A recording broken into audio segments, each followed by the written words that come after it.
अस्सलाम वालेकुम students. Ionic bond हमने पढ़ लिया था, अब है कोवेलेंट बॉन्ड। इसमें बता रहे हैं कि in this type of bond electrons are not gained और lost by atoms. Are covalent bonds formed by mutual sharing of electrons between two atoms. इस बॉन्ड में जो एटम होते हैं वो इलेक्ट्रॉन गेन भी नहीं करते, लूज भी नहीं करते, यानी ना देते हैं ना लेते हैं, बल्कि शेयर करते हैं आपस में। अगर एक एटम ने दो एटम्स दिए, इलेक्ट्रॉन्स दिए, तो दूसरा एटम भी दो इलेक्ट्रॉन्स देगा। जैसे कि ये देखें, एक एटम ये है, एक इलेक्ट्रॉन इसके पास है, दूसरा एटम ये है, एक इलेक्ट्रॉन इसके पास है। तो दोनों क्या करेंगे, एक एटम ये दोनों आपस में इलेक्ट्रॉन्स शेयर कर लेंगे। इसके पास इस तरीके का इलेक्ट्रॉन था, इसके पास इस तरीके का इलेक्ट्रॉन था, तो दोनों ने आपस में शेयर कर लिया, ना ही गेन किया ना ही लूज किया। A covalent bond is formed by mutual sharing of electrons between two atoms। तो इनकी म्यूचुअल शेयरिंग है, एक जितने इलेक्ट्रॉन्स देते हैं दोनों। This type of bonding occurs between two atoms of the same element और एटम्स ऑफ डिफरेंट एलिमेंट्स। अब ये तो एटम ऑफ सेम एलिमेंट है, इधर भी हाइड्रोजन एलिमेंट है, इधर भी हाइड्रोजन एलिमेंट है, लेकिन ये अलग अलग भी हो सकते हैं, इधर दूसरा हो सकता है, इधर दूसरा हो सकता है, ठीक है। This bonding occurs primarily between non-metals. However, it can also be observed between metals and non-metals. ज़्यादातर तो नॉन मेटल में इस तरीके की बॉन्डिंग होती है, कोवेलेंट बॉन्ड, लेकिन मेटल्स में भी ऐसी देखी गई है, ठीक है। अच्छा, कह रहा है consider the formation of covalent bond between two hydrogen atoms. ये रहे दो hydrogen atom. Hydrogen has one electron in their valence shell. सबको पता है कि उसका जो वैलेंस शेल में एक इलेक्ट्रॉन होता है हाइड्रोजन के। When two hydrogen atoms share their valence electron, जब ये दोनों अपने वैलेंस इलेक्ट्रॉन को शेयर करते हैं, both atoms achieve the electronic configuration of noble gas.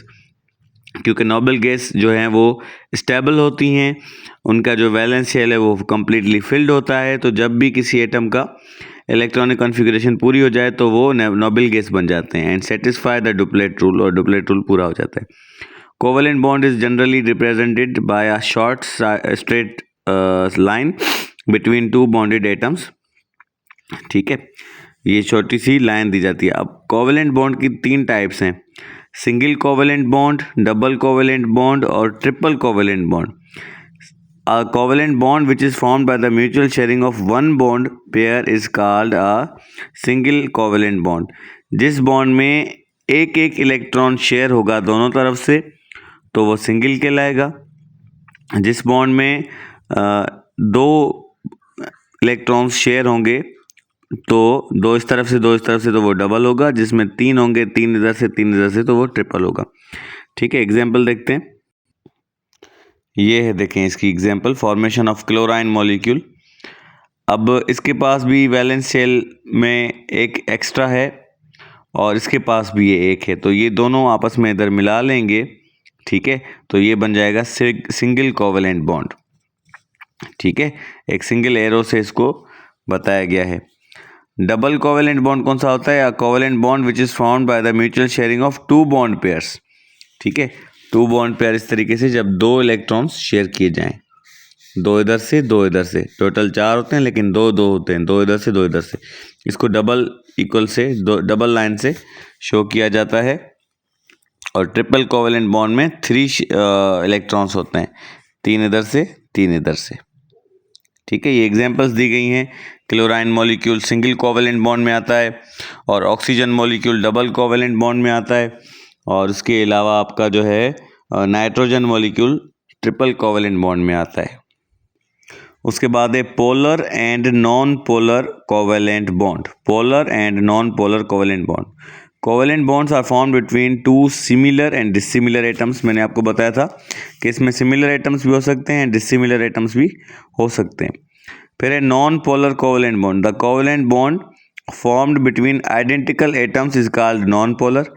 जब दोनों तरफ एक जैसे एटम्स होंगे, इधर भी हाइड्रोजन इधर भी हाइड्रोजन, तो उसको कहा जाएगा नॉन पोलर। लेकिन जब अलग अलग होंगे, इधर हाइड्रोजन इधर क्लोरीन, तो वो हो जाएगा पोलर, ठीक है।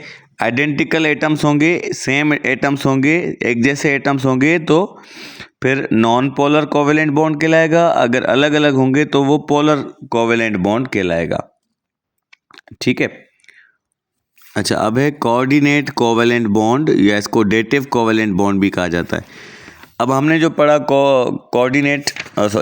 कोवेलेंट बॉन्ड जो हमने पढ़ा है, इसमें दोनों तरफ से शेयरिंग हो रही है ना, एक ये दे रहा है, एक ये दे रहा है। ठीक है, इसमें दो ये दे रहा है, दो ये दे रहा है। ठीक है, इसमें तीन ये। लेकिन ये जो आपका कोऑर्डिनेट कोवेलेंट बॉन्ड है, इसमें सिर्फ एक तरफ से शेयरिंग होती है, दूसरा बंदा गरीब समझें, उसको कंजूस समझें, जो भी समझें उस एटम को आप, लेकिन वो शेयर नहीं करता। जैसे आप समझें कि दो बच्चे हैं, एक के पास चीज़ है, दूसरे के पास नहीं है, तो वो जिसके पास चीज़ है वो दूसरे से शेयर कर ले, तो उसको कहा जाएगा coordinate covalent bond. And this, in the previous topic we have learned each atom contributes electron to form a covalent bond। हम पहले पढ़ चुके हैं ना कि एटम दोनों तरफ से इलेक्ट्रॉन कंट्रीब्यूट होते हैं तो कोवेलेंट बॉन्ड बनता है। However, covalent bond can be formed between two atoms even when only one of the atom contribute both electrons, constituting the covalent bond. Such a bond is called as a coordinate covalent bond or dative bond. Thus, we can define a coordinate covalent bond as the type of bond in which bond pair of electron is contributed by one atom only. Is called coordinate covalent or dative covalent bond. जब सिर्फ एक तरफ से electron share हों और दूसरी तरफ से इलेक्ट्रॉन शेयर ना हो, सिर्फ एक एटम इलेक्ट्रॉन शेयर कर रहा हो, तो उसको कोऑर्डिनेट कोवेलेंट बॉन्ड भी कहा जाता है, डेटिव कोवेलेंट बॉन्ड भी कहा जाता है। अब कॉन्सेप्ट क्या है डोनर और एक्सेप्टर का? The atom that donates the electron pair is called the donor.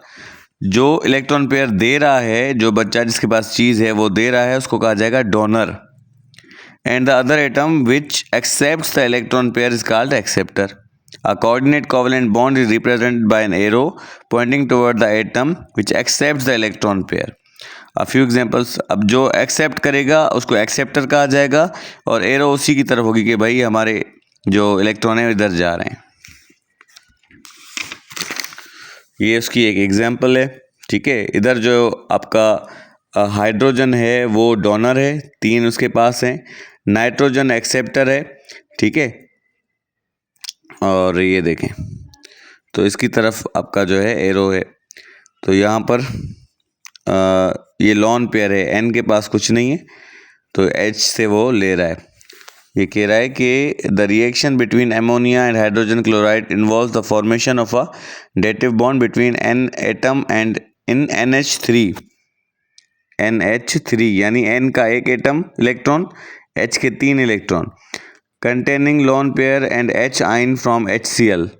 When ammonia reacts with hydrogen ion in an aqueous solution of an acid, the hydrogen ion is attracted to the lone pair and a coordinate covalent bond is formed. ये lone pair था nitrogen का। ठीक है, अच्छा यहाँ पर एक और एग्जांपल है H3O में, यानी हाइड्रोजन के तीन एटम थे, ऑक्सीजन खाली था, तो इस तरीके से ये सिर्फ हाइड्रोजन ने कंट्रीब्यूट किया, ऑक्सीजन ने कंट्रीब्यूट नहीं किया। यहाँ पर जो है हाइड्रोजन ने कंट्रीब्यूट किया है, नाइट्रोजन ने नहीं किया।